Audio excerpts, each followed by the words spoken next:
بسم اللہ الرحمن الرحیم الحمد للہ رب العالمین والصلاة والسلام علی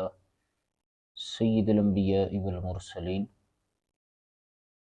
اما بعد فاعوذ باللہ من الشیطان الرجیم بسم اللہ الرحمن الرحیم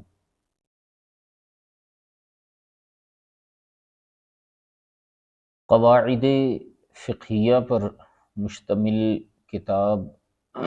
الاشباہ والنظائر جو کہ امام ابن نجیم مصری حنفی رحمۃ اللہ تعالی علیہ کی تصنیف کردہ ہے، اس کے دروس کا سلسلہ چل رہا ہے، اور اس میں جو پانچواں قاعدہ ہے الضرر یزال، کہ نقصان کو، ضرر کو دور کیا جائے گا، اس کے حوالے سے ہماری گفتگو چل رہی ہے۔ اور اس کے تحت جو علامہ ابن نجیم مصری حنفی رحمۃ اللہ تعالی علیہ نے ضمنی قواعد بیان فرمائے، ان کو ہم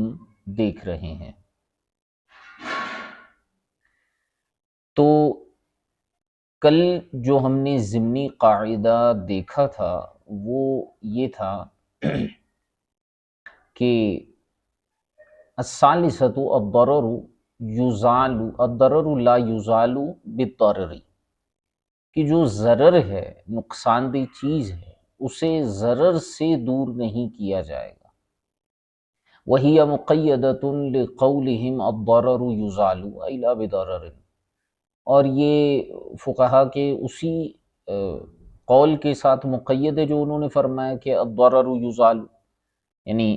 ضرر کو دور تو کیا جائے گا لیکن ضرر کے ساتھ دور نہیں کیا جائے گا، ایسی چیز کے ساتھ دور کیا جائے گا جس میں ضرر نہ ہو۔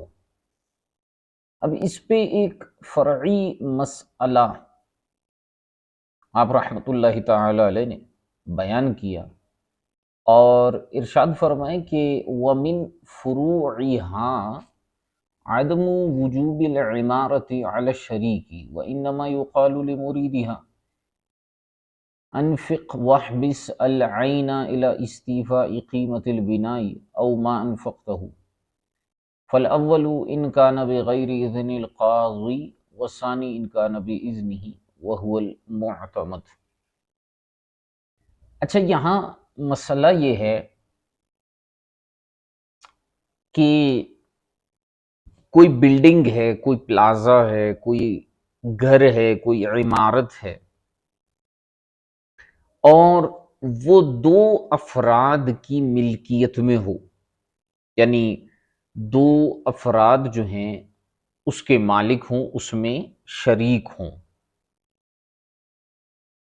اور صورتحال یہ ہو جائے کہ کسی حادثے وغیرہ کی وجہ سے، ناگہانی آفت کی وجہ سے وہ عمارت جو ہے گر جائے۔ اب جب وہ عمارت گر جائے تو اب جو دونوں شرکا ہیں، دونوں جو شریک ہیں، ان میں سے ایک کہتا ہے بھائی میں تو اسے نہیں بناؤں گا کیونکہ یہ کچھ عرصے کے بعد دوبارہ گر جائے گا، یا میرے پاس پیسے وغیرہ نہیں ہیں کہ میں اسے دوبارہ بنا سکوں، ٹھیک ہے۔ لیکن ایک یہ کہتا ہے کہ نہیں بھائی، ایسا کرتے ہیں کہ اس کو بنا لیتے ہیں، ٹھیک ہے۔ تو اب ایسی کنڈیشن میں کیا کیا جائے گا، کیا صورتحال ہوگی؟ کیا ایک پوری عمارت کو بنائے گا یا دوسرے کو جو ہے وہ بالجبر، زبردستی اس کو کہا جائے گا کہ تم بناؤ؟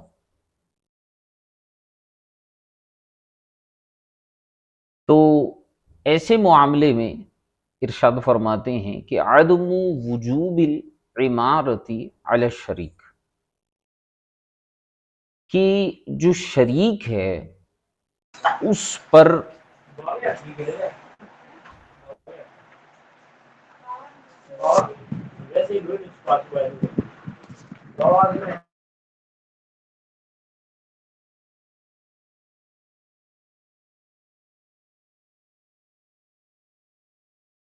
جو شریک ہے اس کے اوپر واجب نہیں ہے کہ وہ یا اس کو زبردستی جو ہے یہ نہیں کہا جائے گا کہ آپ اس عمارت کو تعمیر کریں، ٹھیک ہے۔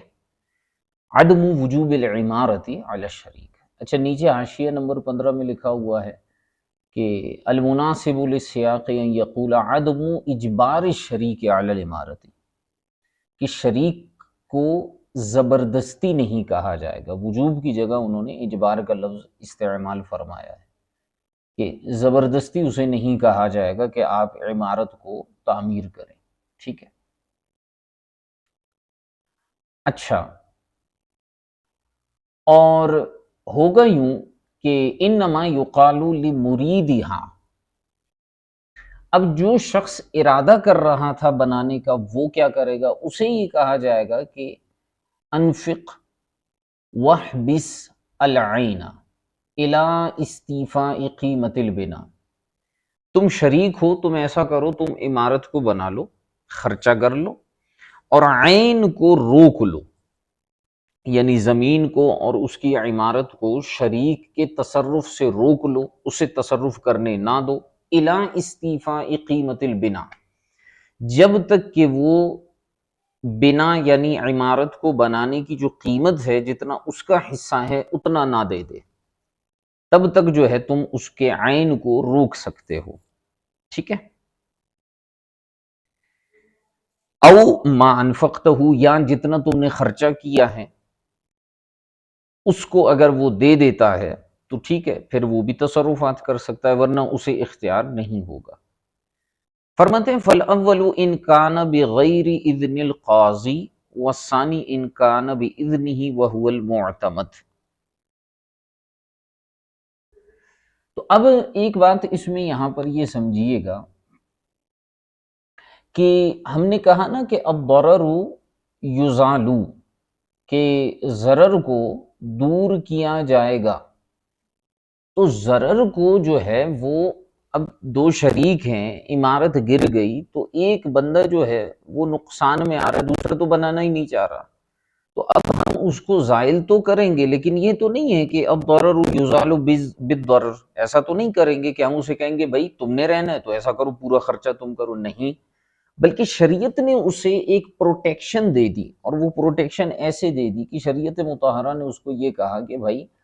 آپ نے اگر جو ہے وہاں پر رہنا ہے، اس کی تعمیر کرنی ہے تو آپ کریں، بھلے وہ سامنے والا نہیں مان رہا، اس کے اوپر ہم لازم نہیں کریں گے، آپ خرچہ کریں، لیکن ہم مد مقابل جو آپ کا شریک ہے اس کے تصرفات کو روک دیتے ہیں، جب وہ اس کی قیمت آپ کو واپس کر دے گا تو اس کے تصرفات بھی وہاں پر نافذ ہو سکتے ہیں۔ تو دیکھیے کہ ضرر کو دور تو کیا گیا، لیکن بغیر ضرر والی چیز کے ساتھ، ضرر کے ساتھ اس کو اگر ہم دور کرتے تو یہ ہوتا کہ بھئی سارا خرچہ خود کر لو، لیکن شریعت مطہرہ نے یہاں پر اسے بغیر ضرر کے ساتھ دور کرنے کا حکم دیا، تو وہ کیسے ہوا کہ اس کا پیسہ اگرچہ خرچ ہوا لیکن ہم نے جو ہے وہ شریک کے تصرفات کو روک دیا، ٹھیک ہے۔ اچھا، ایک منٹ ذرا صبر کیجئے گا۔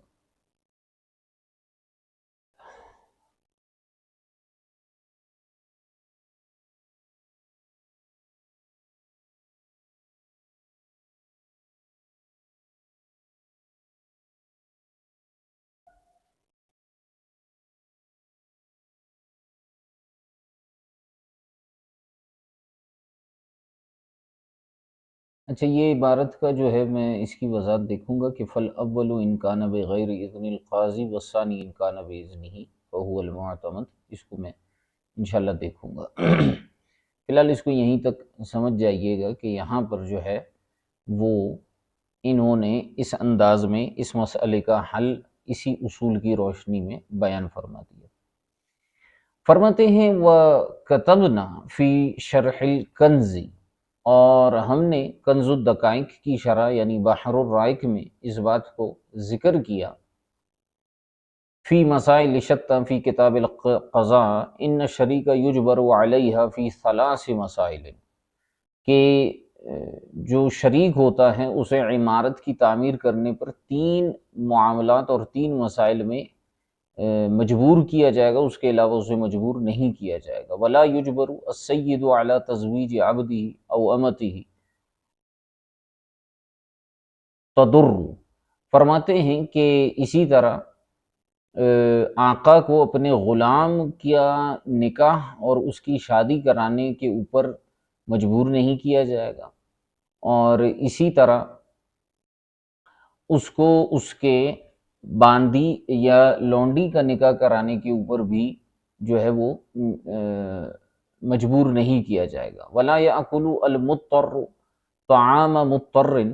اور اسی طرح حالت اضطراری والا شخص کسی دوسرے حالت اضطراری والے شخص کا کھانا نہیں کھائے گا۔ وَلَا شَيْئًا مِّن بَدَنِهِ، اور نہ ہی اس کے بدن میں سے کچھ کھائے گا، کیونکہ آپ اگر اپنے بدن میں سے جو ہے وہ مطلب آپ خود جو ہے حالت اضطراری میں ہیں، دوسرا بندہ بھی حالت اضطراری میں، تو یہ تو نہیں ہے کہ آپ اس کو مرنے دیں اور اپنی جان بچائیں اور اس کے جسم میں سے گوشت نوچ لیں اور اس کو مرنے دیں، تو ایسا تو نہیں ہوگا، ٹھیک ہے، کیونکہ الضرر یزال لیکن لا بالضرر، صحیح ہے۔ اسی طرح یہ جو غلام اور باندی والا قصہ ہے، اس میں یہ ہے کہ بھئی آقا کو مجبور نہیں کیا جائے گا کہ وہ اپنے غلام کی شادی کرا دے یا اپنے لونڈی کی شادی کرا دے، صحیح ہے۔ اب مثال کے طور پر اس کا غلام جو ہے وہ آقا کو ضرر دے رہا ہے، یا لونڈی جو ہے وہ آقا کو ضرر دے رہی ہے، یا اس کا کوئی معاملہ خراب ہے، تو اب ایسی صورت میں اگر اس کو مجبور کیا گیا کہ بھئی آپ جو ہے ضرر کو دور کرنے کے لیے اپنے غلام کی یا لونڈی کی شادی کرا دیں، تو اب ایک تو ضرر متعدی ہو جائے گا، ہو سکتا ہے ابھی تک تو غلام اور لونڈی جو ہے وہ کسی اور اس کو مالک کو نقصان دے رہے ہوں، بعد میں وہ کسی اور کو بھی نقصان دے دیں گے۔ دوسری بات یہ ہے کہ آقا جو ہے وہ جب نکاح کرائے گا غلام کا یا لونڈی کا تو وہ اپنے حقوق زوجیت میں لگ جائیں گے، تو اس طرح سے آقا کی خدمت صحیح سے ہو نہیں پائے گی، اس لیے فرماتے ہیں کہ ایسی صورت میں جو ہے ان کو اجازت نہیں ملے گی۔ اچھا، اسی طرح آگے فرمائے کہ تنبیہ یتحمل یا یتحمل الضرر الخاص لاجل دفع ضرر العام، یہ ایک بڑی خوبصورت جو ہے وہ بات ارشاد فرما رہے ہیں کہ ضرر عام ایک چیز ہوتی ہے اور ایک ہے ضرر خاص۔ ضرر عام یہ ہوتا ہے کہ عام نقصان ہو، عام ضرر ہو، یعنی کوئی ایسا عمل جس کی وجہ سے عوام کے اندر پورے لوگوں کے اندر جو ہے وہ ضرر اور نقصان پھیل جائے، اور ایک ضرر خاص ہوتا ہے کہ کسی شخص معین کو نقصان ہو رہا ہے، تو فرماتے ہیں کہ یتحمل الضرر الخاص لاجل دفع ضرر العام،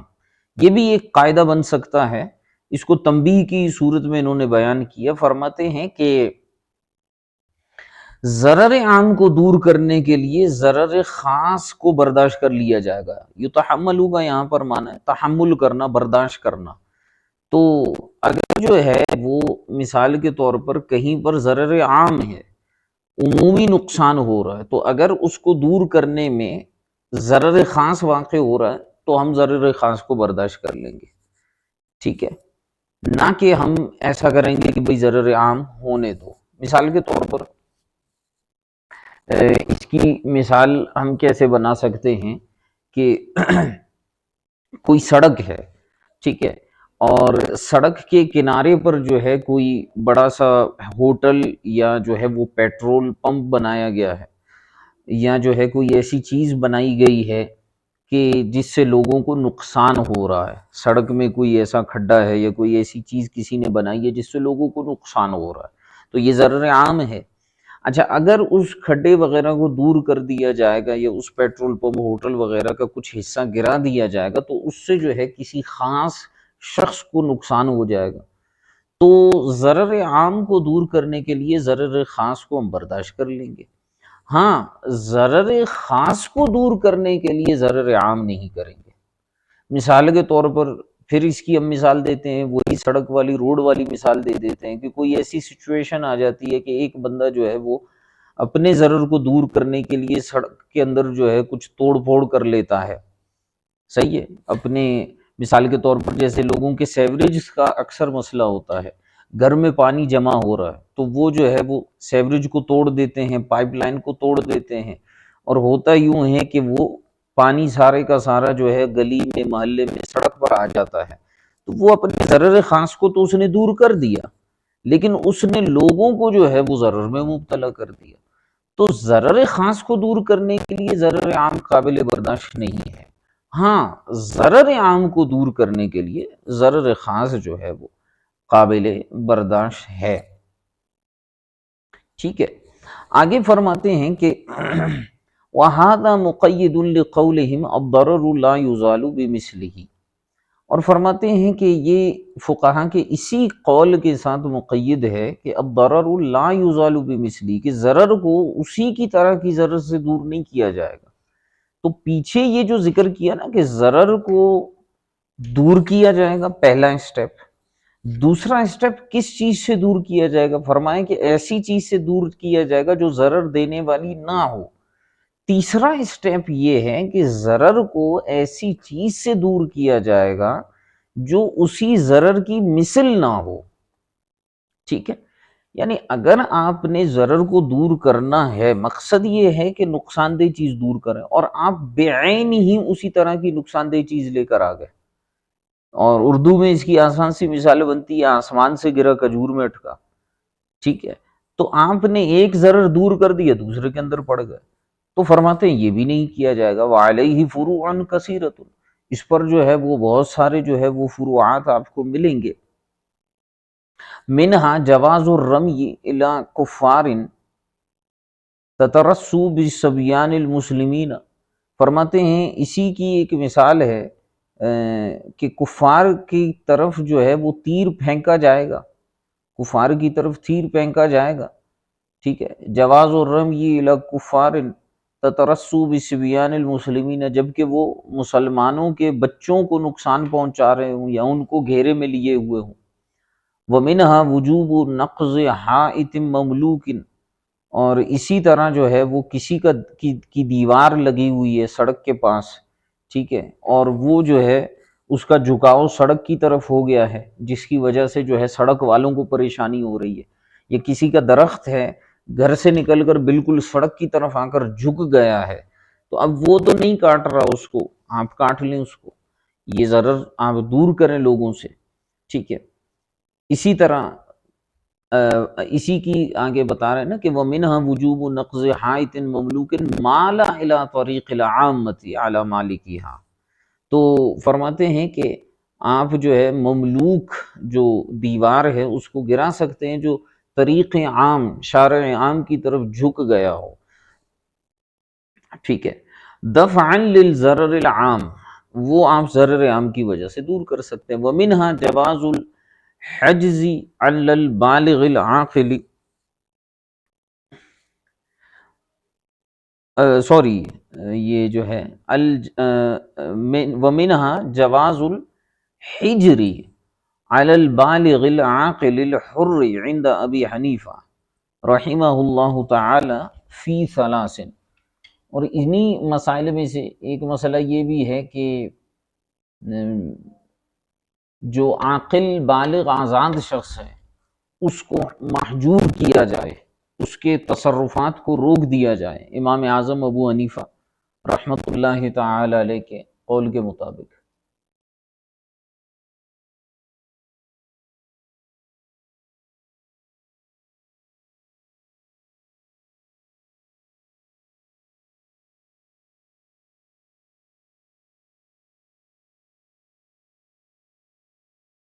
3 افراد کے حوالے سے فرمایا، المفتی الماجن والطبیب الجاہل والمکارہ المفلس دفعا للضرر العام۔ مفتی ماجن، مفتی ماجن سے مراد ایسا مفتی جو درست فیصلے نہیں کرتا، صحیح فیصلے نافذ نہیں کرتا، اس کے فیصلوں سے لوگوں کو نقصان ہو رہا۔ طبیب جاہل، جس کو علم طب سے جہالت ہو، والمکارہ المفلس، اور ایسا مفلس جو کہ لوگوں کو دھوکہ دینے والا ہو، غریب ہو اور لوگوں کو دھوکہ دے رہا ہے۔ امام اعظم ابو حنیفہ فرماتے ہیں کہ یہ اگرچہ عاقل ہیں، اگرچہ بالغ ہیں، اگرچہ آزاد ہیں، ان کے تصرفات کو روک دیا جائے گا، دفعا للضرر العام، کیونکہ ان کی وجہ سے ضرر عام پیدا ہو رہا ہے، اس کو دور کیا جائے گا۔ اب مفتی ہے، لوگوں کو الٹے سیدھے مسائل بتا رہا ہے، طبیب جاہل ہے، عطائی ڈاکٹر ہے، عطائی حکیم ہے، وہ لوگوں کو جو ہے نا الٹے سیدھے معجون کھلا کے مار رہا ہے۔ اسی طرح مفلس آدمی ہے، جگہ جگہ جا کے اپنی مفلسی ظاہر کرتا ہے اور لوگوں کو دھوکہ دے رہا ہوتا ہے، تو ان کے تصرفات کو روک دیا جائے گا کہ بھائی کوئی ان سے لین دین نہ کرے۔ قاضی صاحب اعلان کریں گے کہ کوئی فلاں فلاں شخص سے لین دین نہ کریں، اگر آپ اس سے لین دین کریں گے تو اپنے ذمہ دار خود ہوں گے، اگر اس نے آپ کا کوئی مال وغیرہ کھا لیا، آپ کو غلط فتویٰ دے دیا، غلط علاج کیا، تو اپنے ذمہ دار خود ہوں گے، ٹھیک ہے۔ وَمِنْهَا جَوَازُهُ عَلَى السَّفِيهِ عِنْدَهُمَا وَعَلَيْهِ الْفَتْوَى، اور انہی مسائل میں سے یہ بھی ہے کہ حجر جو ہے یعنی تصرفات سے روک دینا، صفی بے وقوف شخص، ایسا شخص جو جس کی بے وقوفی غالب ہو، اس شخص کے تصرفات کو بھی روک دیا جائے گا، یہ صاحبین کے نزدیک ہے اور اسی پر فتویٰ ہے۔ دفعا للضرر عام، کیوں؟ ضرر عام کو جو ہے دور کرنے کے لیے۔ وَمِنْهَا بَيْعُ مَالِ الْمَدْيُونِ الْمَحْبُوسِ عِنْدَهُمَا لِقَضَاءِ دَيْنِهِ دَفْعًا لِلضَّرَرِ عَنِ الْغُرَمَاءِ وَهُوَ الْمُعْتَمَدُ۔ فرماتے ہیں کہ اسی میں سے یہ مسئلہ بھی ہے کہ مدیون مقروض شخص، اب مقروض شخص نے مثال کے طور پر قرضہ لیا ہوا ہے، اب وہ قرضہ جو ہے واپس کر نہیں رہا، تو اس کنڈیشن اور سچویشن کے اندر جو ہے اگر وہ مقروض شخص قرضہ نہیں دیتا اور جو دائن ہے جس نے قرضہ لیا ہوا ہے وہ اس کو لا کر جو ہے اس کا کوئی سامان وغیرہ اپنے پاس رکھ لیتا ہے، اب وہ کہتا ہے بھائی مجھے میرا قرضہ دو ورنہ میں جو ہے تمہارا یہ سامان بیچ دوں گا، اب وہ قرضہ نہیں دیتا، تو جو دائن ہے وہ مدیون کا مال محبوس وہ بیچ سکتا ہے صاحبین کے نزدیک، کیوں؟ ضرر عام کو دور کرنے کے لیے، سوری قضاء دین کے لیے، تاکہ ضرر عام دور ہو، کیونکہ اگر وہ اس کا مال تو اپنے پاس رکھتا ہے اور قرضہ اس کو مل نہیں رہا، اسی طرح وہ شخص جا کر لوگوں کو اپنا سامان دیتا رہے گا، قرضے لیتا رہے گا، ٹھیک ہے، گھر کا ناکارہ سامان اٹھا کر دیتا رہے گا اور قرضے لیتا رہے گا، اس طرح سے معاملہ تو صحیح نہیں ہوگا، ضرر عام پیدا ہو جائے گا۔ اور ضرر کن کے اندر ہوگا؟ غرما کے اندر، یعنی جو قرضہ دینے والے لوگ ہوں گے ان کے اندر ضرر پیدا ہو جائے گا۔ اس لیے معتمد قول کے مطابق اگر آپ کو اس نے مقروض نے مدیون نے کوئی مال دیا ہے تو لے جا کے بیچ دو قرضہ ادا کرنے کے لیے، پہلے اسے نوٹسز دی جائیں گی، اسے بتایا جائے گا کہ بھائی دے دو ورنہ تمہارا سامان بیچ دیا جائے گا، اگر مان لیتا ہے تو ٹھیک ہے ورنہ پھر اس کا سامان بیچ دیں گے۔ ٹھیک ہو گیا جناب، چلیں آج اس کو یہیں تک رکھ لیتے ہیں، اس کے بعد آگے مزید اس کے حوالے سے مسائل پڑھیں گے۔ تو آج کے سبق میں اگر کوئی سوال وغیرہ ہے تو ارشاد فرمائیے۔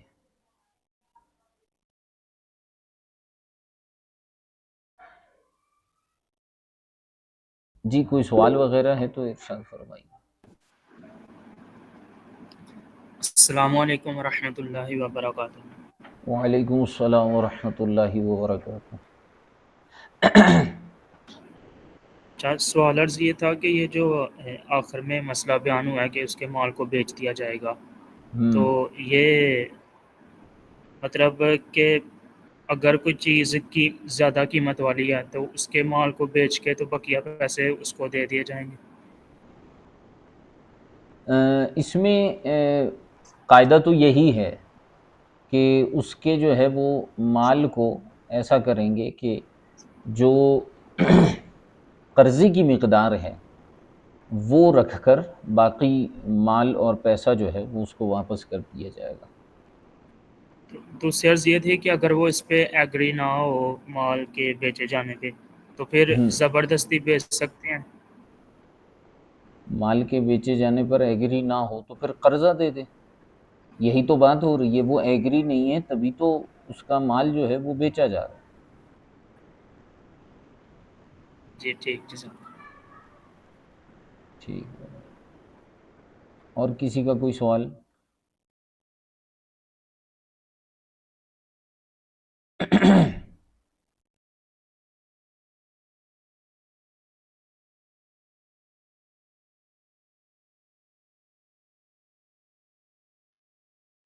اور کوئی سوال نہیں ہے؟